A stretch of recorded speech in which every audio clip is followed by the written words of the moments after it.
I've always been fascinated, Bruce, the nature of our conscious awareness, that the way it's evolved, that we actually don't have to be consciously aware of terribly much. One of my simplest examples is the large number of processes over a period of an hour or more, involving all kinds of different things that emerge into consciousness as the intense feeling of I'm hungry. But that's it. Not I'm hungry for 3 milligrams of B6 and some folate. And so we just become conscious of what we need in order to survive and to manage and procreate.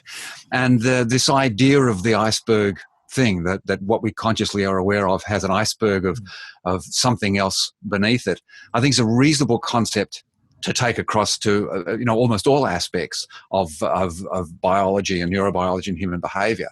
And it's drilling down into that iceberg below the water and bringing it into some sort of conscious awareness, so you can, and that allows you to be able to alter it.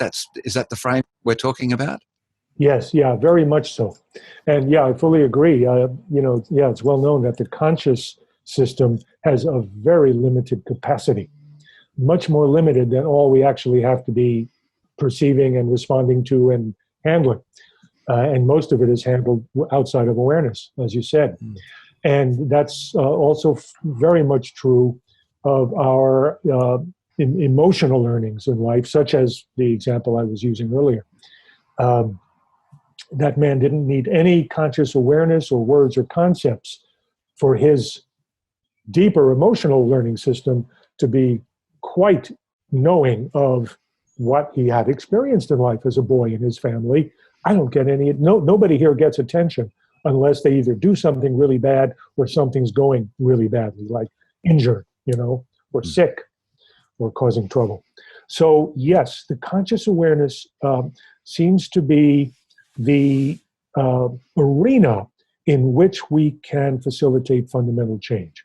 I'll stick with that example since it's working for us here. By having it in awareness, the only way to get attention is to do something really bad. That made it possible for him to bring disconfirming knowledge, his own disconfirming knowledge, into the same field of awareness with that piece of emotional learning. And that creates what we call in coherence therapy, the system of therapy I co-developed with Laurel Hulley to implement the memory reconsolidation process,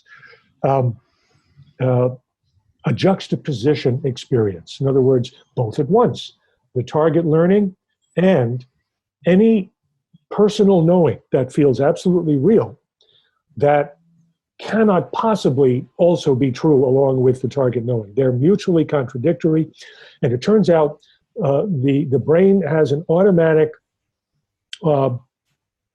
prioritization, shall we say, where the version of reality that's more inclusive and covers more of reality wins in that disconfirmation process.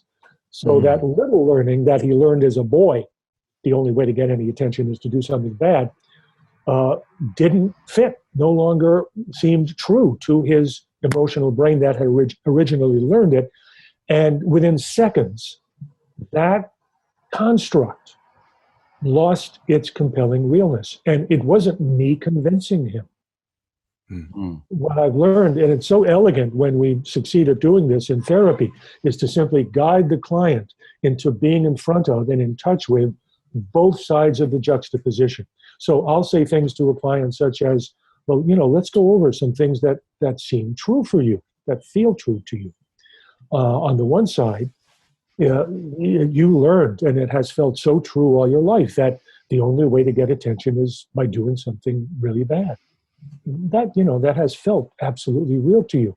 On the other side, you're also telling me you've had this experience and this experience and this experience, named explicitly in the room, where you yourself experienced that you were receiving really nice attention from people you care about without doing something really bad. So just bringing the person in front of those two sides and the person's emotional brain does the disconfirming of the target learning and creates a liberating transformational shift that has very real and permanent effects.